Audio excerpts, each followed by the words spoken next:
Hey, what's up, everybody? Welcome back to Pathways to Healing, the Perfect Step podcast. We're your hosts, Cody Norman and Logan Fry, process recovery specialists at the Perfect Step, also known as TPS. We are not doctors and are not prescribing anything, as this podcast is for informational purposes and should not be considered legal advice. We are, however, sharing knowledge and experience that we have gained from working for years with clients in the paralysis community. The guests on this podcast include members from the paralysis community sharing their perspective and insight. Suggestions and advice that we share may affect each person differently, as not one injury or diagnosis is the same. All right, what's up, everybody? Welcome back to Pathways to Healing. Today we have Cory Hahn on. Welcome, Cory. What's up, fellas? How's it going? Thank you for coming on. We greatly appreciate it. I think for me and Logan both, this is one of our most anticipated episodes. It's going to be a little different, and the topic might not be too much around the recovery base, but it definitely will be implemented. But a lot of baseball today, and for us, that's super exciting, and we can't wait to geek out over some of those things. But definitely, first of all, Cory, why don't you give the guests and the viewers a little bit of background on you and your story? Yeah, first off, really appreciate you guys having me on.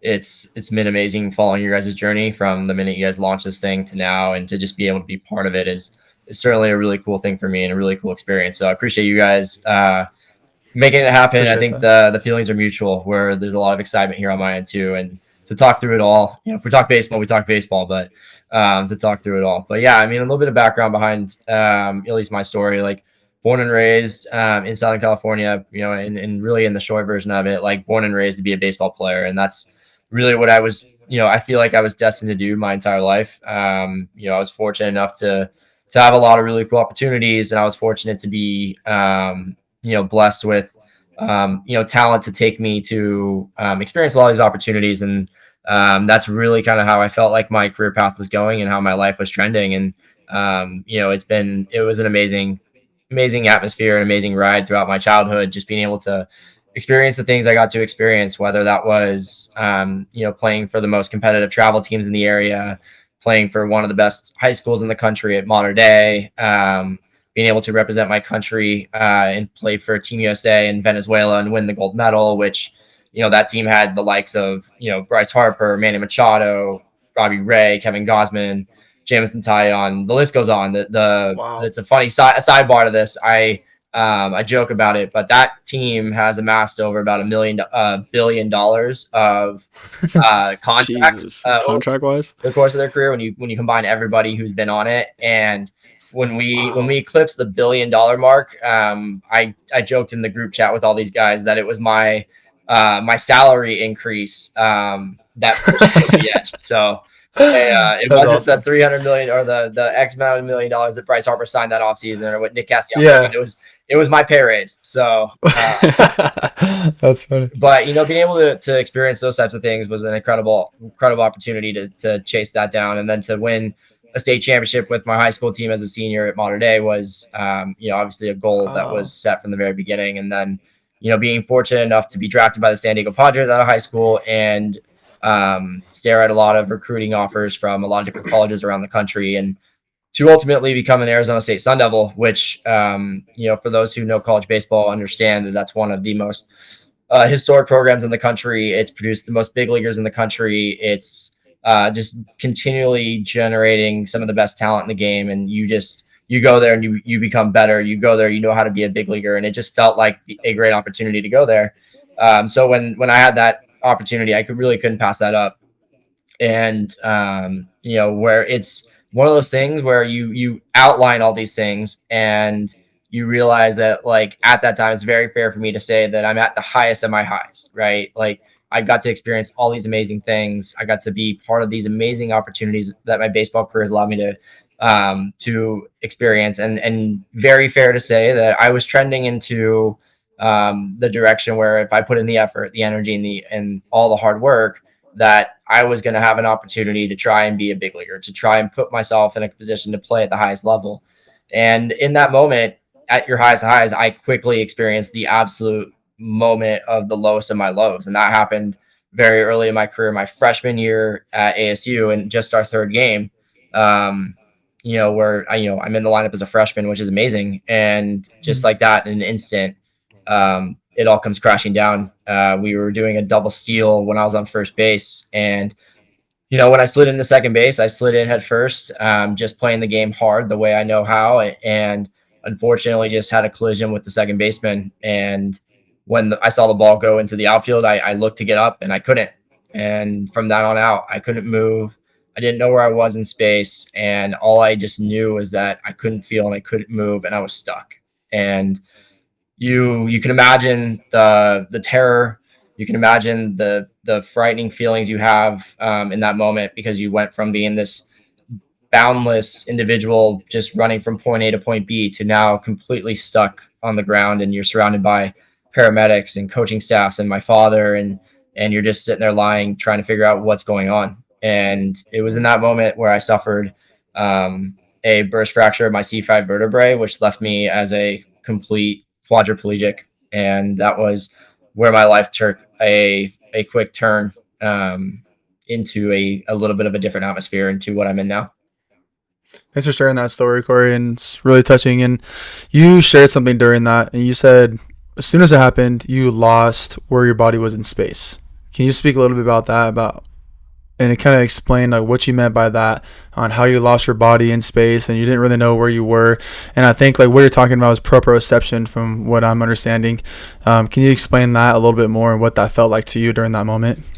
Yeah, absolutely. I think one thing about a spinal cord injury, at least the way that I experienced it, was it's painless. Honestly, like your body goes numb from that point on, and you all of a sudden you feel like you're just a paperweight on the ground, and you don't know where you are. You just kind of feel like you're just there, but you don't know exactly where you are, and you don't even really understand if you're on your back, your side, or your stomach. And which direction you're pointing. I remember it became a funny rallying cry and a motivating one. But I remember when our head coach got out there, I was like, "Where am I?" And he was like, "You're on the base. You were safe." And my initial response, as the competitor I am, was like, "Yeah, damn right, I'm safe." And it got everybody a chuckle, but that's how I was thinking at the time. But I had to ask, like, where was I? I didn't even understand or be able to put into any sort of comprehension where I was on the field. And it's a very, very surreal feeling, and one it's hard to contextualize or mimic, because you're just there and your mind is trying its hardest to piece it together, but you have no chance of figuring that out. Right. So all of that happened while you were on the field. You want to walk us through a little bit of the experience. You obviously got carted off, I'm sure, taken to the nearest trauma center. Eventually you got flown to Casa Clina Hospital. You want to go a little bit into depth on your recovery story, if that's okay with you? Yeah, absolutely. I think like being able to piece that together from like life one was baseball player, and then you shift into this new life. But from that moment on, I was taken to St. Joseph Hospital here in Phoenix, which is a really good neuro facility, and immediately went into emergency surgery to fuse my neck together, and put that all together back, and really just do what they can. And I remember waking up the next day in the ICU, and I have a ventilator in, and I'm surrounded by doctors, and they're just telling me, "Hey, you suffered a spinal cord injury. This is what's going to happen. You are, paralyzed from the neck down. You're no longer going to be able to do, you're not going to be able to walk, do all these things." Basically, a CVS like receipt list long items of things I can't do anymore. And you can imagine, as a 19-year-old who was just at the highest of his highs, being told you are now going to be stuck into this new life that you will probably very unlikely recover from. And that's shocking, and it takes time to digest it. But what ensued next is a pretty grueling process. I was in the ICU for 9 days. I decided to do my inpatient work, or my inpatient stint at Casa Clina in Pomona, so I could be close to my family. They're one of the best neuro rehab facilities in the country, especially for spinal cord injuries. And the next step from that was I spent 90 days in that hospital learning the simplest of things, learning how to put my shirt back on, or learning how to hold a fork, or brush my teeth, or just be able to move myself down a hallway, and learning life's basic things, while also trying to understand truly what life with a spinal cord injury is going to look like after that. And that was my life for 90 days. And then next thing you know, they're putting you into back to real life. And now I'm living back home with my parents. I'm back in outpatient rehab, I started working out at Project Walk down in Carlsbad, California. And from that point on, it was just full steam ahead of figuring out how to put myself to live the most fulfilling and independent life I could. And that was really the journey. And then it kind of just transformed from there, one step after another, to where, I was fortunate enough, to have a very strong support system with my friends and family, where I was never really alone. But life goes on, right? Like, I got hurt in February. I was back in my parents' house by June, and everybody was home for the summer, so I was around everybody 24/7, and it was amazing. But then all of a sudden August comes around and everybody goes back to school. Everybody's going back to do their thing. And I realized pretty quickly I had two options. I could sit in my house all day long and really not do anything. And honestly, people would probably feel okay with that. They would understand. Or I could get going and figure out my own life and start pushing forward in that direction as well. And it was abundantly clear, like, either direction I went, life was going to keep going with or without me. And I wanted to be along for the ride. So I started formulating at least a plan and a goal to get back to Arizona State, so I could be with my teammates, my friends, and get back to life, so I can start going to get my degree and be around the baseball program again. And I missed a full year of school, but then I returned that second semester of my sophomore year back to school, and that was really the next step for me. I continued my rehab out there. I became a student again. I became a student coach. And I just charged through life, and I got to graduate on time with my graduating class despite missing a year of school, which was an Wow. absolute grind of a process. I was taking like Yeah, I 20 couldn't imagine. units.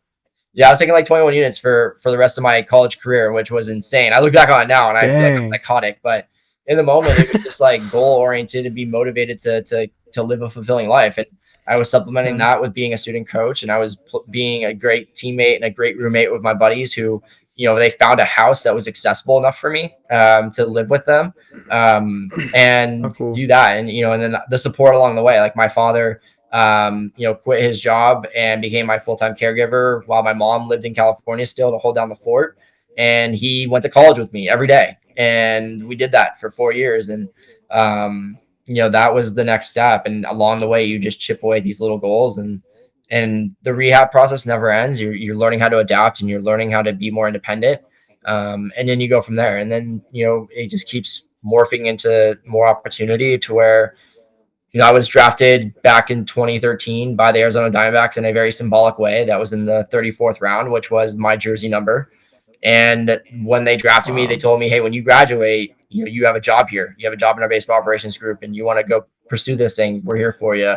And so after I graduated, I hopped on with them. I started working with them full time back in 2014, and I've been there ever since. And so that's what I do now. And the rehab process never ends. The recovery process never ends. And then along the way, you just chip away these little goals here and there. All that long CVS receipt list of things the doctors threw at me and told me I couldn't do. I checked them off one at a time. I live independently. Wow. I went back to school. I drive independently. I can do so much of my day to day independently. I live a positive and fulfilling life. All the things that, were thrown at you saying you can't do. And you look back on the journey, it's not an easy one. It's certainly rocky, but there's so many things along the way that have proved that it's been fulfilling and been rewarding. You defied so many odds, Corey, and there's so many clients that we have here in the building that, like, they're told the same thing, like, you're never gonna walk again, you're never gonna feed yourself, you're never gonna be able to breathe on your own. So there's so many things that you defy, Corey, and it's amazing hearing that story from your perspective and the way that you put that story. It's just like, it fires me up, man. And it's crazy to hear that you went back to school so close after and you still graduated with your class that you went in with. And I couldn't imagine how hard and challenging that could have been, taking 21 units per semester. What motivated you, Corey, to want to go back to school, to want to be able to take all those units and graduate with your class? And what made you think, like, hey man, like, no matter what happened with my injury, I still want to finish my school, I want to get my bachelor's degree, I want to make sure that I'm getting this done? What motivated you and drove you to want to get to that point? Yeah, I think there's a lot of different motivating factors for sure. I think one, is I'm a natural competitor. I've been that way my entire life. It's how I was raised and how my parents really instilled in me to keep pushing forward. And that was like, that showed up on the baseball field, and it showed up here where I viewed every opportunity as a challenge. And and I became really goal oriented. And that was like really like the part that gets you up, right? Like that's the kind of like get you going. But there's so many like other additional factors that really drove this home for me to push myself to be the best I can be and to still make something of Mm. my life despite the hurdles I have. And that's the support group I had. It became abundantly clear that I wasn't in this journey alone.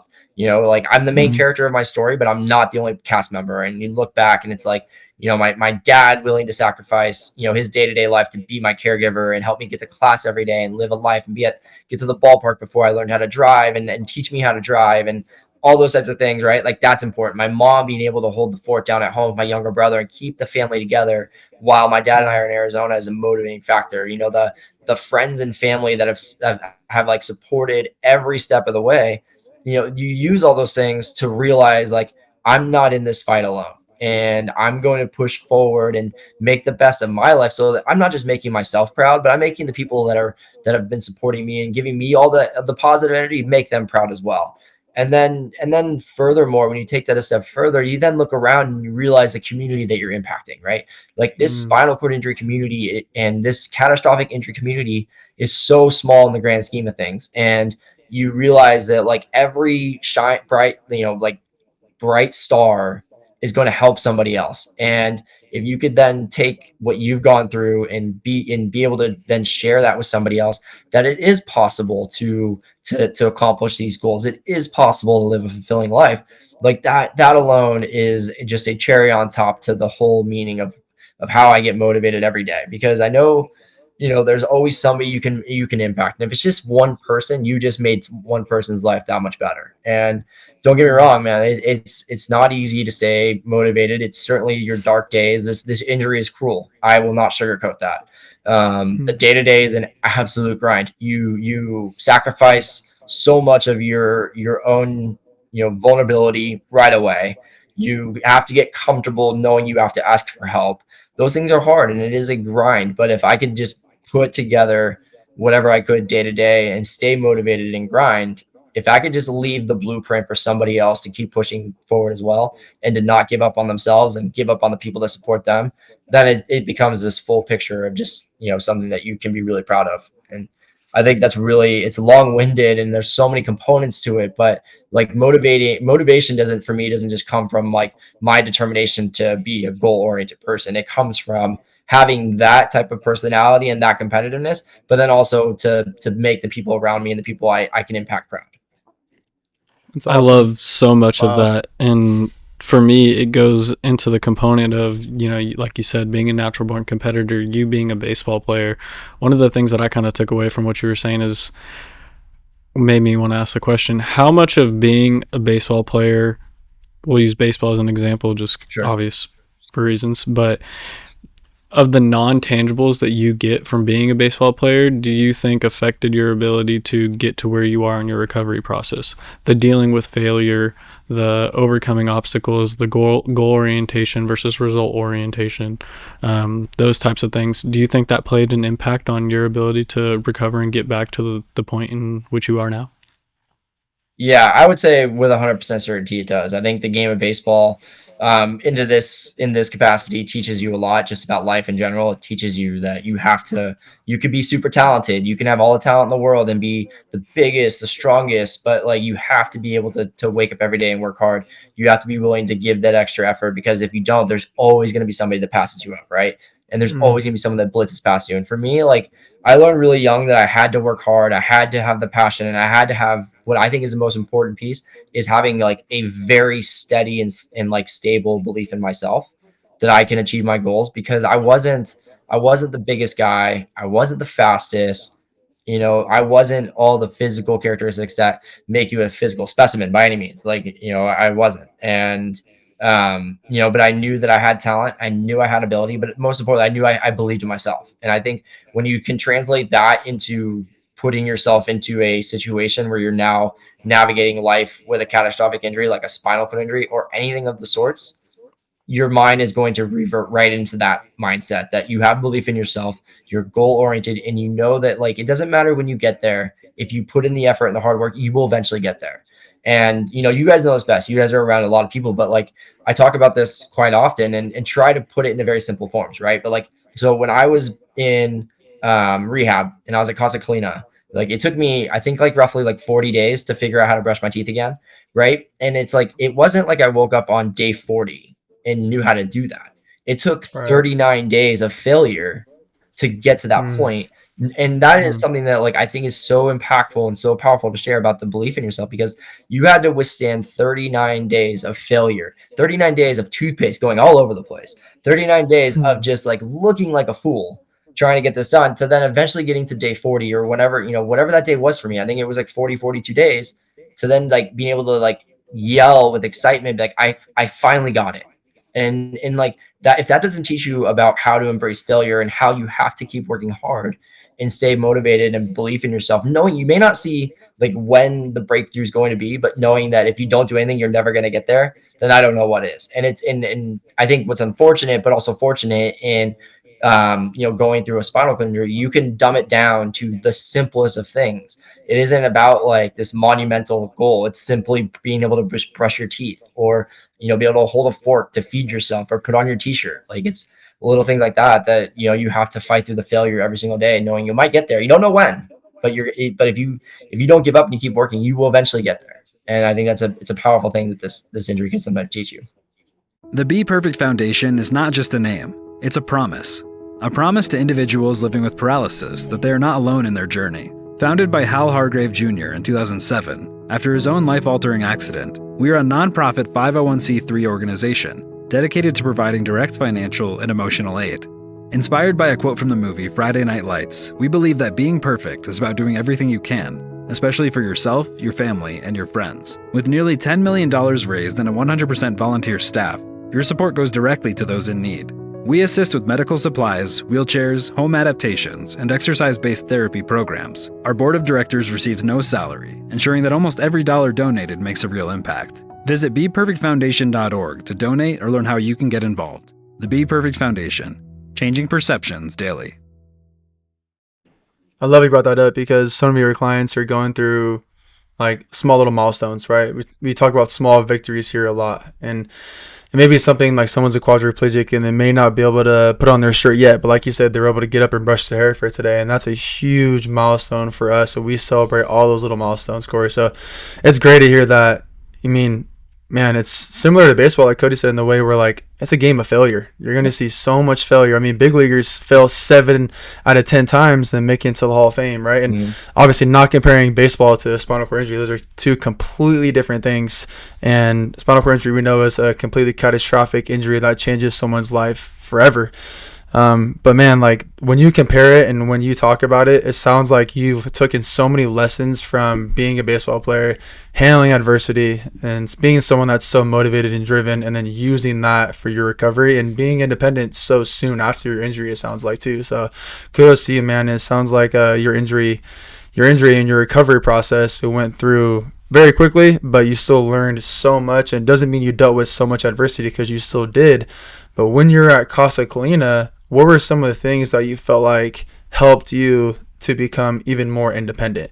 Like, what were some other things that you feel like, okay, now I can go back to college, I feel prepared, or now I can go down to Project Walk and work on my exercise recovery? What were some of those things that you felt like, hey, man, this is something now I'm set up for success with? Yeah, totally. I love that you guys talk about like celebrating little milestones, because I remember when I was working out at Project Walk back when I just got out of inpatient rehab. I remember the Carlsbad location, and I think you guys still do it at TPS. There's a chalkboard wall, and it would just have like what someone accomplished that week. And I remember like the first time I went down there and I saw that wall and I saw the names on it, and I saw what they were accomplishing. I was like, I told myself immediately, like, I'm gonna find a way to get back on that wall, right? And it was like, and I remember the first time I ever got on it, it was like Cory learned how to roll onto his stomach, right? And like that sounds so small, and to me it was monumental, but more importantly, it was like monumental. We got to write about this and showcase it to the rest of the group that shows up here. And like you look at that list of people, and you can't help but be motivated and inspired by it. So I love the fact that like you guys celebrate those little things, because to us, to someone with a spinal cord injury, or to a therapist that's helping it out, like that is an absolute massive breakthrough. Definitely. But I think Agreed. the stuff that like I take away from my time in inpatient rehab at Casa Colina that made me feel ready was really just like just believing yourself, knowing you're never going to fully be ready to jump, but you have to be willing to do it, right? Like Mm, it's like the first time you tried to transfer on a slide board, and you had a therapist in front of you, two therapists behind you. You knew for a fact you were not going to hit the ground, but you still had to take that deep breath in and try and push. And mm, whether that worked or not, you were gonna get someone was gonna catch you, but you had to believe in yourself that you can make that effort. And that was probably one of the most powerful things I learned when I was at Casa Colina, was just being able to take that step forward, to be able to push myself, knowing I don't know if it's gonna work, but I'm gonna try. And that was what like really motivated me, because like eventually your hospital stay comes to an end and you get thrown back into real life real quick, and there's no mm, safety nets anymore. Really, it is go. And when I got through that, that's really what it grew into. Obviously, like the small things of working through like occupational therapy, being able to push myself down a hallway, or navigate a room by myself, or learn where I was in space in a wheelchair is certainly important. And being able to feed myself, hold a fork long enough to feed myself is certainly, those things are certainly important. Those are little milestones that you wanted to achieve before you got out of there, because you wanted to try and go to a restaurant on your own, right? And mm, so those little things are little steps that made me feel really good about it. But it was more about just like that, like instilling the belief that you have people there to help you, and that you know that like you have to take to get to where you want to get to, you have to take that jump and you have to push yourself. And that's what life became once you get love it. out of the inpatient hospital setting, is like you don't know what's going to be next. I mean, we've all been there, right? Like I think every person you talk to at your facility or on this podcast can tell you the first time they fell out of their wheelchair, and you learn to never do that again, right? Like you learned, oh, I can't go up the curb that way. I'm gonna fall. And it Mm, sucks, but like that's how you learn a little bit. But you had to be comfortable knowing that like this is going to happen, and that you're gonna be stuck with some trials and tribulations, but you had to walk out of there knowing that like, I believe in myself to get there. And that's probably the biggest takeaway I took, because and it's funny because like there were things like from my OT. I had this OT, her name was Claire, and she worked with Hal, and she worked with probably a lot of people that went to Casa Colina that are at the perfect step. And she is one of the best OTs I've ever been part of. And she was teaching me things that I had no way, shape, or form physical ability to do in that moment. But like 2, 3 years down the road, I was doing it and I was like, oh my God, like this is that moment. Like she taught me this a long time ago. I couldn't do it. And then a breakthrough happens years down the road, and I'm texting her. I'm like, you won't believe what I just figured out how to do. And she laughs about it, but it makes her happy. But it makes me motivated and understanding that like a lot of stuff you're learning in inpatient or in these early stages of this injury, you may feel like a mountain to climb, but I promise you, those are the things that are going to get you in life, get you very far forward, because you don't know when you're going to get there, but you certainly learn in these moments how to trust yourself and believe in yourself to push and keep going. I think that's such an impactful story, you explaining how some of the things that you started to learn how to implement in the outpatient rehab years down the road came to fruition, because a common narrative in this field obviously is, you're not going to have any gains in your recovery after the first 2 years or after the first year. You're going to get all of your recovery in those first 2 years. But as we know in, the chronic stage of neurological recovery, that's simply not true.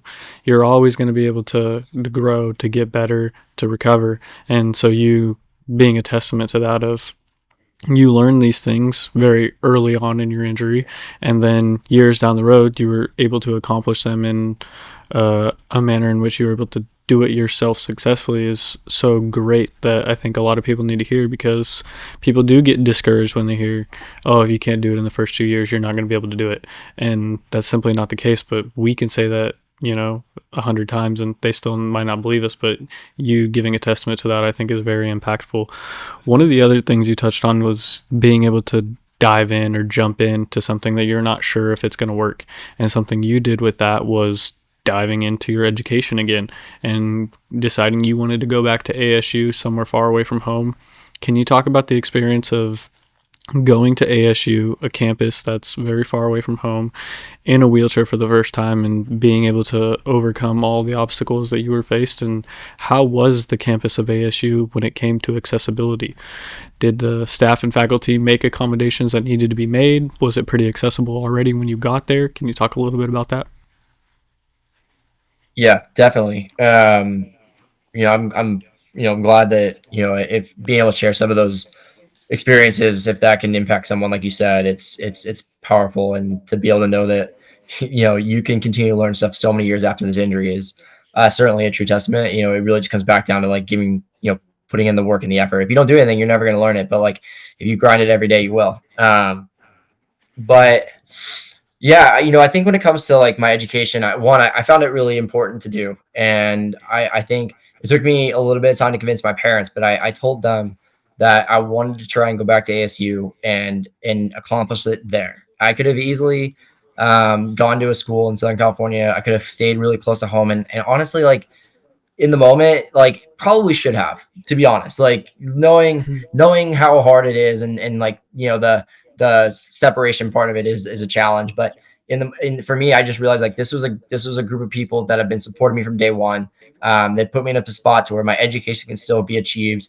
And at that time, I realized I just wanted to make sure I got my degree, I got my education to where I gave myself the best opportunity to do whatever I wanted to do in life. I don't know what that was going to be at the time, but it was like to at least like check this off and go back and learn to be a kid. I mean, you go back like to the beginning of this, like I was 19 and I just got my first taste of being away at college. I knew what that felt like. I know how much it allows you to grow as a human and an adult.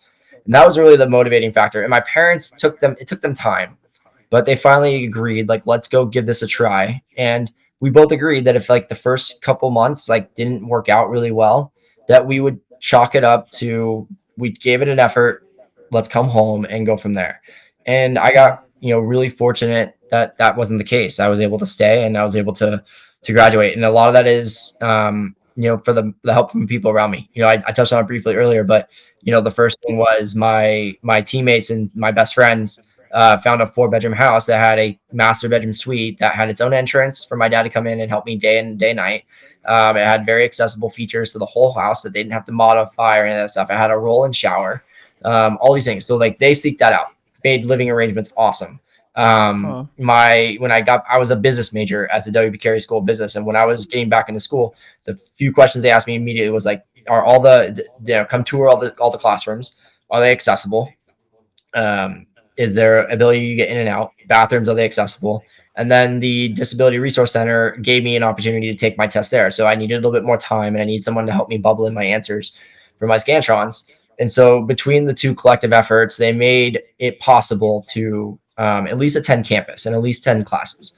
And that was step one, which was amazing because I was nervous about that to begin with. But the campus itself, already very accessible because it's very flat. Like Arizona is a very flat environment for the most part. So navigating the campus is big. Don't get me wrong. Like there were times I was pushing for a while, and there were times I was flagging down some strangers and be like, dude, can you help me get the last like 20 feet? Like, please, man, I'm drained. But and at the time it's cool. You check your ego at the door real fast for that. But it's really flat. And so naturally very accessible, paved quite well, so very safe. And then, a lot of the buildings are so up to date already that like they all had buttons to open up the doors if you needed a button assist. Doors had threshold or like the lock thresholds taken off, so they're easy to open if you needed that. And so the school and the campus itself was amazing. And then they just made sure they set me up to whatever I was needed specifically. And they do this to everybody, and that's probably the most amazing thing about Arizona State is it's not this like cookie cutter. Okay, you have a disability, here's what you can do. It's literally like, what do you need? If you need someone to help you scribe and take notes, they send someone to class with you, which I utilized very well because back then you really needed someone to take notes for you. And so I had these resources available for my next 3 years, and that made the whole process quite amazing. And it really just kind of did what I hoped it would do, and that was put the ball back in my court to where it's just up to me to go do my best and make it happen. They made that possible, and I can't thank them enough for that. It makes me so proud to be a Sun Devil because they gave me all the resources and the tools and the energy and the effort available, so that all I had to do was show up and be me, and do what I can and do my best, and that was it. And that's all you could ask for as a person, right? Like you want to just have like fair opportunity and have the resources available to where like the ball's back in your court and it's up to you to make the most of it. So, it's a very drawn out explanation, but it wasn't just like one little thing here or there, one lucky professor to help me out. It was literally this collective effort, start to finish, followed by friends and a father that was willing to go to class with me every day.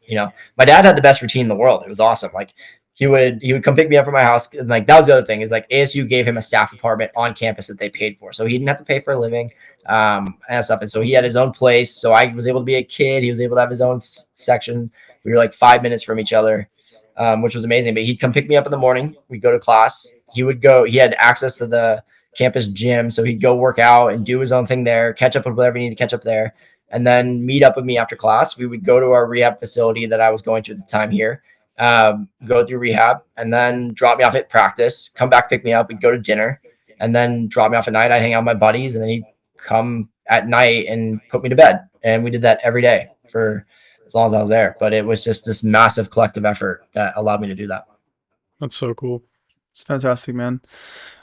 Speaking a little about Project 34, so we'll touch on that a little bit later, but I just want to like say kudos to that effort that you guys both take. It sounds like you guys were like a great team on organizing and making sure that you guys are both on the same page as far as your nightly routine went, your morning routine went, and then being able to like have all these in-between things and still be able to be like be someone that's in college, a college student, because you still wanted to have a good time, hang out with the buddies. You still wanted to live that normal college life.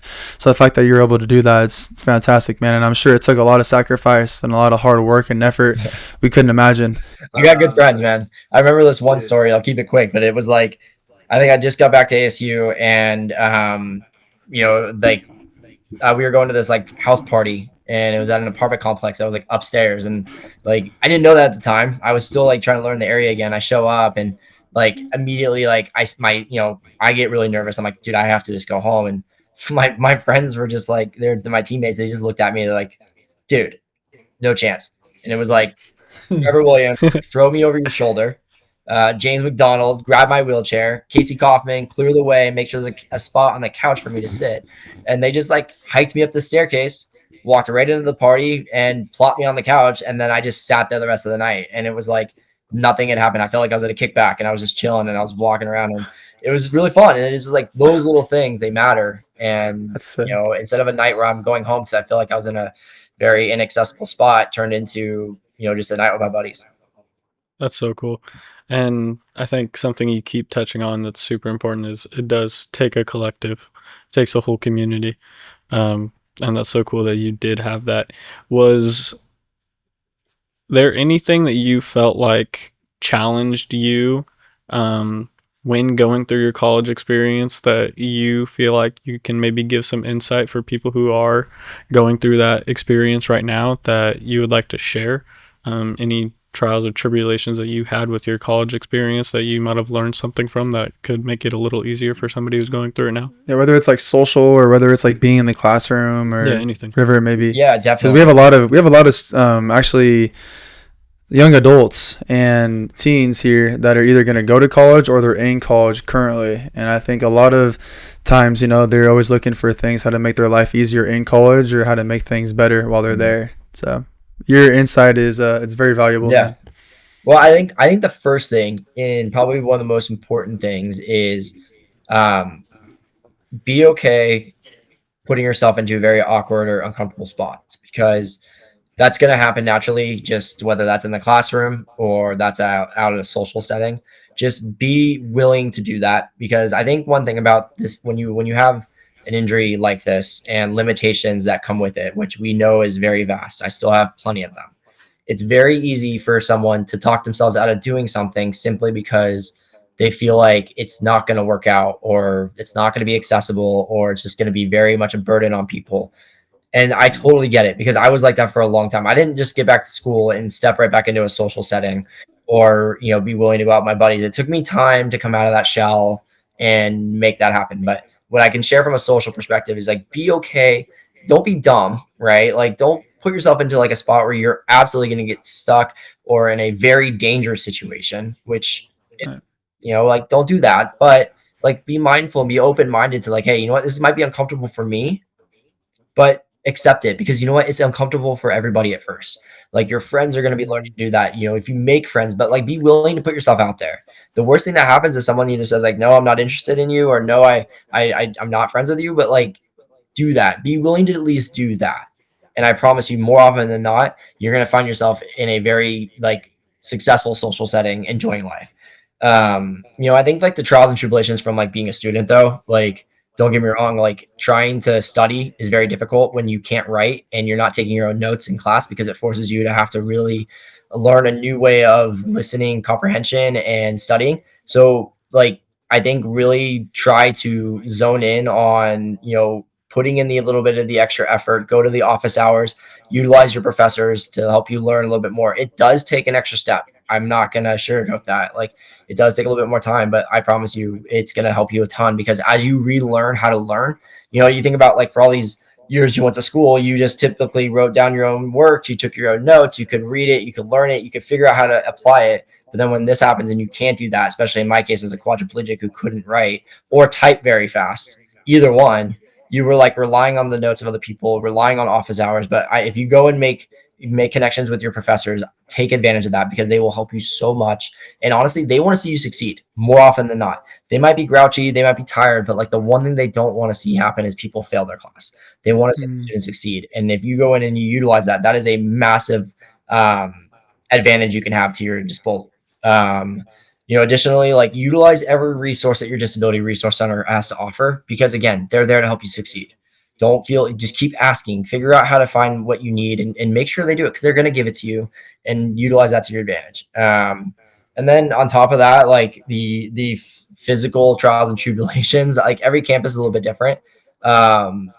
Be okay knowing it's not going to be perfect. There were times I got stuck in the middle of a monsoon and my backpack flew off my lap, 50 yards away, and I'm pushing into a headwind and I can't get to my class and I missed it. It happens. And, I didn't get to the bathroom in time to self catheterize and I peed my pants. Like it happens. Like just be okay knowing those things are going to happen. Everybody has their roadblocks, but it shouldn't stop you from achieving the success. And certainly when you're navigating a campus, you're going to run into certainly some physical limitations that just are out of your control, whether that's, if someone takes up all the accessible parking and you had to park a long ways away and you relate to class because of it, or, something like that takes place, which we've all experienced, or I've all experienced. Or, I remember, being okay knowing that like my note taker one day showed up or didn't show up because she was sick, and just be able to feel confident asking the person next to you, hey, can you send these to me later? Can we meet up later? Can we grab a coffee? Little things like that. Like they seem monumental. They seem very uncomfortable, but be okay knowing that like this is going to help you succeed in the long run. So there's so many different things that like I think we're going to go through, as you could probably speak on yourself as people went through college. Like nobody has a clean path. Mine might look a bit different than somebody else's, and somebody else might look different than mine, but be willing to utilize all your resource, capitalize on those opportunities, feel really good about yourself, putting yourself into uncomfortable spots, and trust that like it's all going to work out. Because if you don't start, or you don't cross the starting point and the starting line, maybe it doesn't. But if you do, I promise you those opportunities will certainly be there for you. And just believe that like you're not in this alone. Everybody wants to see you succeed. That's fantastic, man. It's awesome. Yeah, that's great advice, and I think a lot of people are. It's not very often, by the way. I tell people I peed my pants before, so just feel special then. Yeah, no, I remember vividly. It was great. I was like, well, this day's ruined.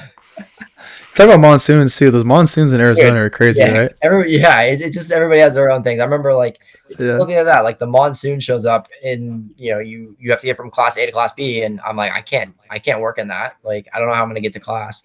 I'm sure people. I remember it's funny. I remember when I was learning, going back to like learning from others.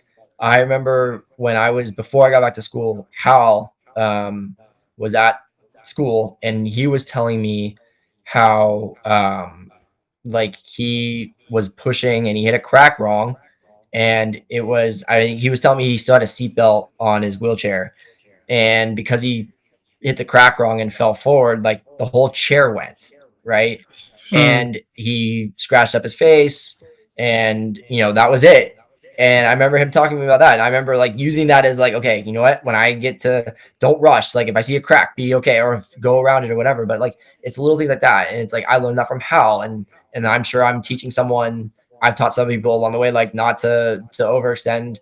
Trying to get to the bathroom or trying to play hero and go from class A to class B or whatever, or find parking. There's all these little things we've all learned along the way. and every camp is a little bit different. But once you learn how to navigate it and trust yourself, you'll figure out how to get there. Give yourself the opportunity to be successful. I can't imagine the time management that goes into that. Oh yeah, being able to like that's really thing, prepare. That's the one thing that like I think you guys are aware of, and you guys are around people who are aware. But like every day is scripted for the most part. Like it is very routine oriented, and you have to be giving yourself a ton of buffering. Like this isn't like a fly by the seat of your pants, and that's okay. Like just be okay staying strict to your routine. Don't let that get out of sync. You know, if you know that you have to carve out 2 hours in the morning to make your class, then just make sure you adhere to that. And for me, like, because it was a multi-person effort, I knew that in order to do that successfully, I couldn't have these like crazy late nights, because it would put my dad in a compromised position to wake up in the morning to be functional, right? Like I was just doing it for myself. And, the time management side of things is critical. In the retail, restaurant, hospitality, or petroleum industry, looking for a trusted partner with your multi-site remodel, refresh, or tech integration needs? Look no further. Apex Imaging Services is your complete solution provider. With over 7 decades of experience, we're experts in everything from general contracting to cutting-edge tech solutions. Visit apeximagingservices.com to learn how we can transform your business, increase efficiency, and elevate your brand. Apex Imaging Services. Your vision, our expertise. I have a personal question, if that's okay. And if not, we can cut it out. But you said something earlier about self-cathing.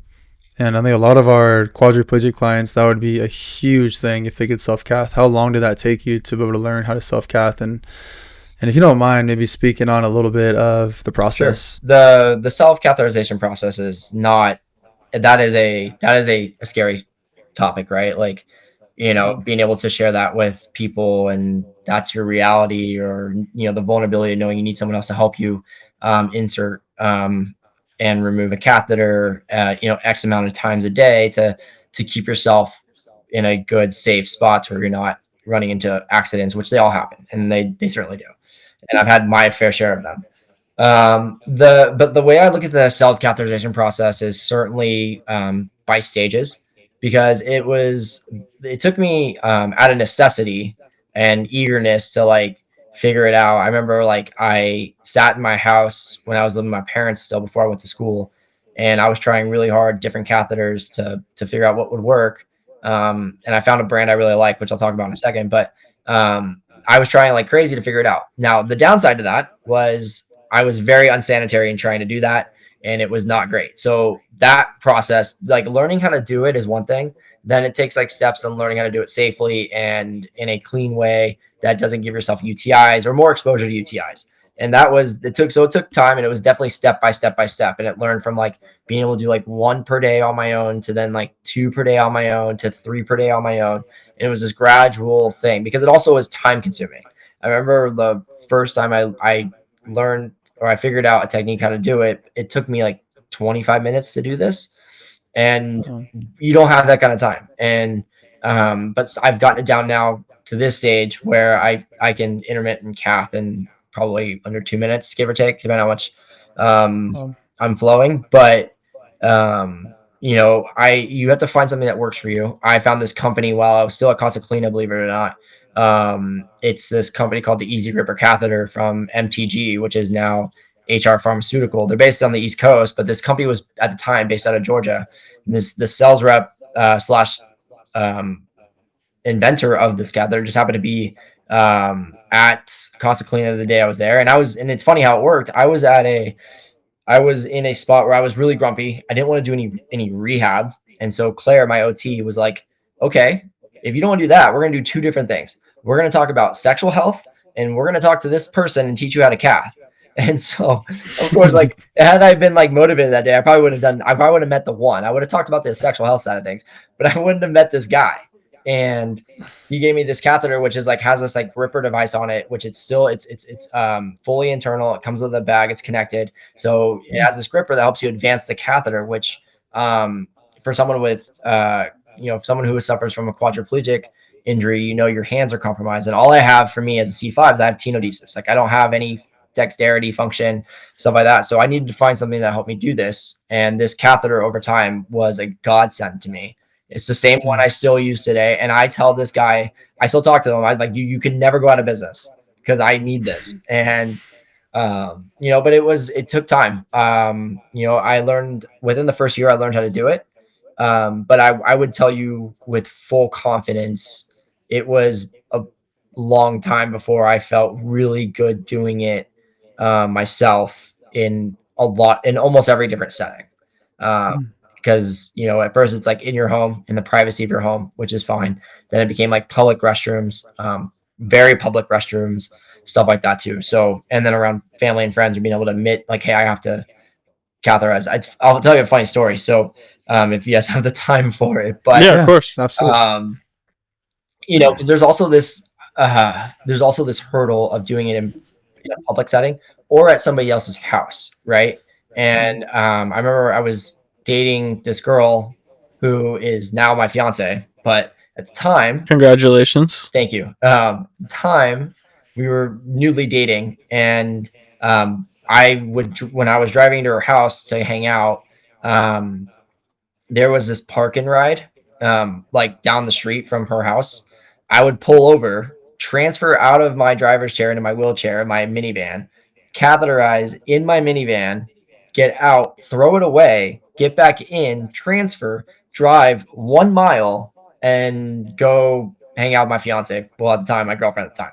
And I would do that because I was very terrified of like, I hadn't known her very well yet, of like cathing in someone else's house, because what do I do with it? Like, do I ask them to throw it away? How do I dispose of this? Like, what do I do? And like all this anxiety sets in, and that is a process that every person is going to get to know. But it's just that growing pains of finding confidence in yourself and knowing that, hey, this is how I pee. And I really appreciate you sharing that, man, because those are things you don't really hear about too much. So it's good hearing your insight on that. Yeah, you don't hear about, but crazy, it's so common. So, but like, there's not a short answer to that side of things. I think it's learning a technique that works for you, which I will happily, for anybody who listens, I will talk to you about my technique any day of the week. I can help people with that, because it's funny. Like, people think about like the littlest of things, right? They think about just like, oh, it's hard to insert an intermittent catheter, but like, think about like unbuttoning your pants, taking down your zipper, doing all that, zipping back up, buttoning your pants. There's a complete process that is not easy to do right away, and it takes time to establish a technique and a process that works for you. And it's okay to fail at it and whatnot, but it comes back to the same kind of common theme, right? It's like, don't give up on it, because you will figure out a process that works for you. And like, it's funny, like I bet you if we surveyed everybody that goes to the TPS that self-casts, every one of our processes is different. I guarantee you mine is way different than Brian Goodwin's. Like, definitely, you know what I mean? And we just all figure out our own ways of doing it. But it's funny, we utilize each other to like bounce ideas off one another and ask, how do you do this? And then you figure out your own way.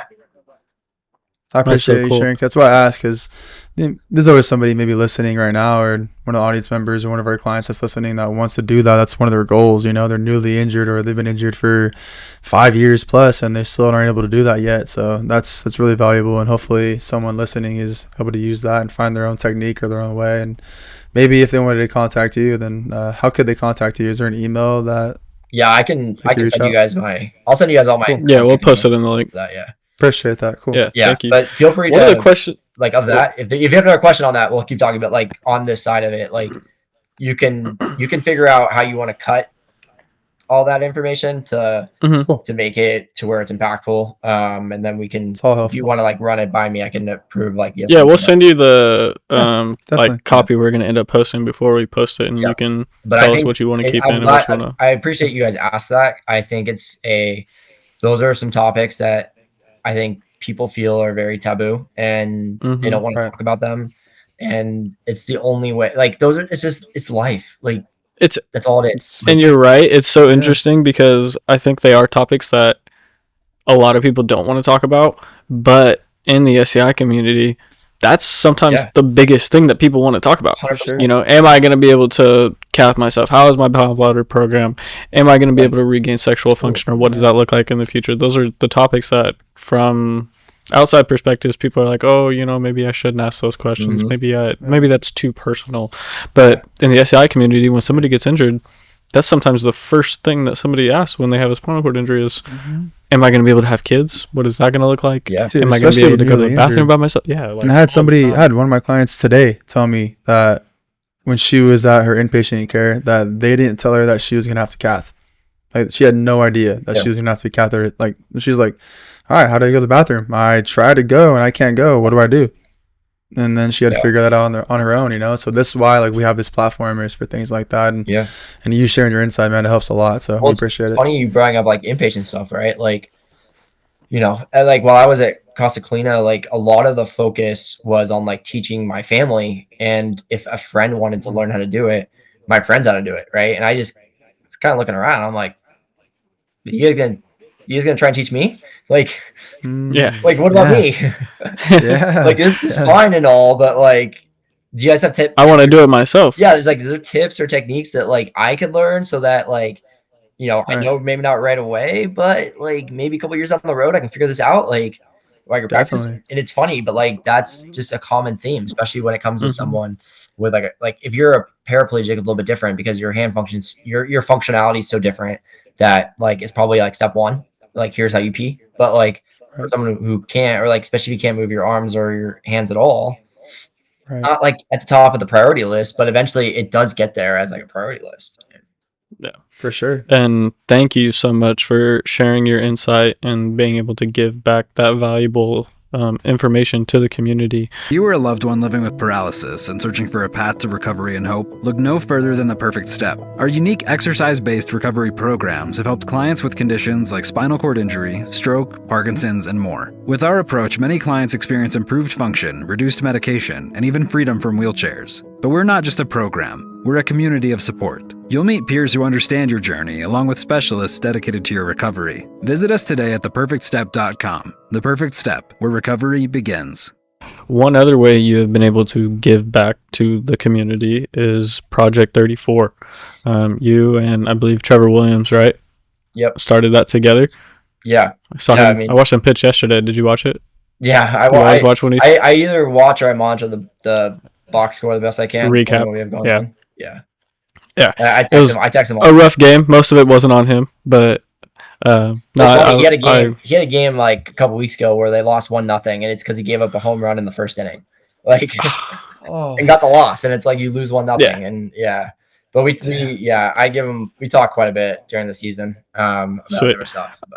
But sorry. Project 34. Again, baseball tangents. That's gonna happen. But Project 34. Can you give us a little backstory? Yeah, definitely. So, Project 34 is our nonprofit foundation that we launched back in 2018. That is basically geared towards helping individuals and their families with a spinal injury live a fulfilling life. And we basically categorize that because fulfilling could be so many different ways, right? Like it could be like just having more independence, it could be having better rehab opportunities, it could be having a home modification, whatever it is. And that's what our goal was to start a foundation, a totally nonprofit foundation that where every dollar we raise goes back to every individual that with a spinal cord injury that is in need of assistance. And that could be, like I said, that could be rehab, medical supplies, medical equipment, a brand new wheelchair that's fitting and appropriate for somebody, home modifications, car modifications, you name it, we've been able to do it. And that's been the amazing part about it. But we started this, it really stems back towards a lot of the stuff that I talked about so far, is that it takes a village to navigate this injury. This injury is a beast, and that is not a surprise. It's not a secret. And when I was going through it, when I was at Casa Clina, when I was at Project Walk, when I was at campus, when I was in my life, when I was at the rehab facilities here in Arizona, which are really, really good and really eye-opening as well, you find yourself realizing that not everybody has the support group that I had, right? And I have. Not everybody has a family that was willing to sacrifice a lot to make sure I can go to college and get my degree. They don't have a friend group like I do that found living arrangements to give me a life like that, or to help me live an independent life or live a fun life in the moment. They didn't have rehab resources available at their disposal to tackle their recovery the way that I was able to. And it takes time to realize this, but along the way, you start to see individuals that maybe don't have all of that at their disposal or those type of opportunities.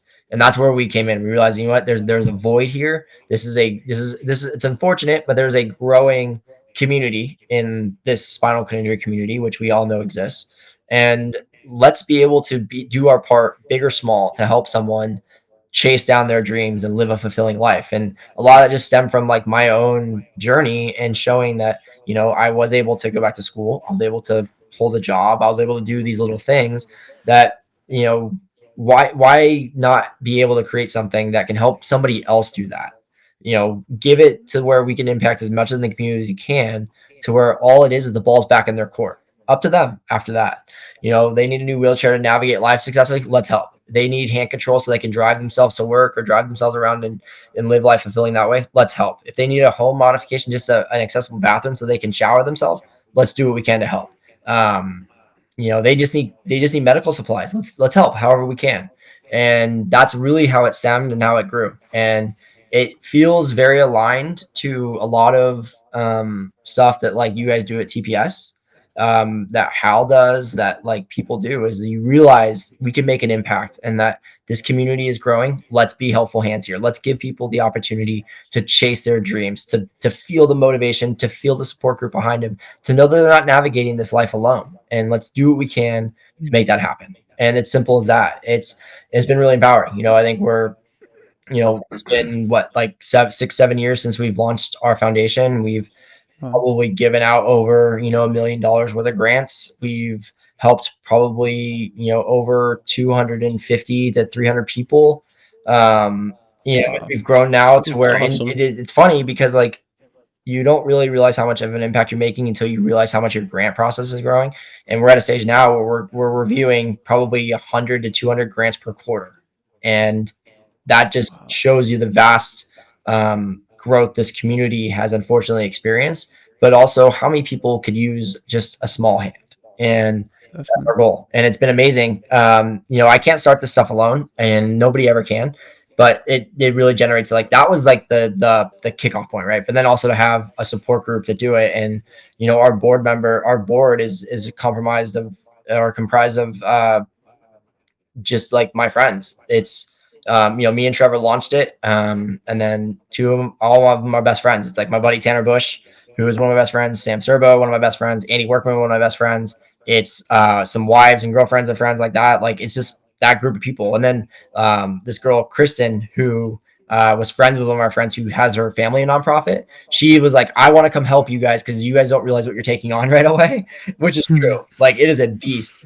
She got us off the ground, and it was stuff like that. And then she's part of our board now with her husband. And we have this collective effort of people, and it's been amazing. But that's really like the nuts and bolts of it. We do what we can to help as many people as we can. It's incredible, man. The philanthropic work that you guys have been doing has been awesome, I'm sure. And what are some ways that some people could either, one, apply for those grants? And maybe I wanted to also ask you too, if you don't mind, what are some of the grants that you see the most of? Like, what do you see that people that apply for that grant, what do they need the most of? Like, is it wheelchairs? Is it vans? Is it catheters? Like, what are the most common themes that you see with those grants? Yeah, you know, we can, you can certainly apply on our website, which I'll give you guys the link to all that information. You can find it through our socials and stuff. But that's how you can apply. And it's a very straightforward grant process. And then as far as like applicants and what we see the most of, like, honestly, like it's the simple things. It's more rehab, more opportunity for therapy, to come to a facility, to come to a community. And a lot of it stems from like places like TPS. Like, the amount of people we get from like that want to go to TPS. I think we've given grants to probably, like, I don't know, probably 10 or 12 people already that like work out at TPS. And a lot of that is because like of the communities that are being built, right? Like, everybody wants to find places to go to get better and make themselves healthier, but they also want to go to a community that understands them, right? Like, you walk into TPS, you walk into Project Walk, you walk into Ability 360 here in Phoenix, you want to be able to help that, because like, not only do they feel like they can get better there, but they're part of a group of people that like they can rally around, you know, they could be part of, and they can chase their dreams together. And like that community aspect is amazing. So we get a lot of rehab and a lot of, you know, those type of things. And there's places here in Arizona, but we work globally, which is great. You know, so every neuro facility in the country we've worked with, and we've been overseas quite a bit. But therapy's big. Proper wheelchairs is huge. and then home modifications. Home and car modifications are probably the biggest. Those three are probably the most impactful. The one unfortunate one that is probably the most difficult to fund that is also very impactful is everybody wants RTI bikes and FES bikes, but like you guys understand the undertaking of that. It's very difficult to pull that off. Yeah, definitely. very. But we try to fund rehab facilities so they can go get their RTI Go bike get that there. work. That's Thank awesome. you guys. That's incredible what you guys thank do. you so much. So. That it's just so great the work that you guys are able to do, and you know the lives that you guys are able to impact in a positive way. And well, it's twofold, man. Honestly, like it really is. Like it's the work that appreciate that. What's the work that like nonprofits can do, but it only is possible when you have facilities like TPS and like the work that you guys are doing. Like it takes effort to help a community, but then like you guys as therapists, Hal as a leader, his family, like it takes that effort as well to make it all happen, because like we can give out all the grants we want, but if we send them to a rehab facility that doesn't have like the mission aligned or the passionate groups aligned to make it possible, then you're just throwing away money. But like every time someone steps into TPS or like a facility like yours, like we know that we're sending someone to somewhere very, very positive and successful, and that we know that they're gonna be in great hands to do what they want to do. And that might be learning how to transfer, that might be learning how to stand more or whatever. But like we know that they're in good hands, and that's more of a testament to you guys than it is for the work we do, because we're just one step, but like you guys are the secondary piece to that. Cool. That means a lot. Thank you so much. Man. It really does. I don't think you know how much that means to us. We have one more final question for you, and then we'll get out of your hair. For somebody who's newly injured or newly to the paralysis community, what would you say has been the greatest educational resource for you to learn about questions that you may have when you were coming into the field? Oh man. Oh, this one took years to learn. So I think first, find a good rehab facility. That is definitely important. Be okay finding whatever that looks like to you.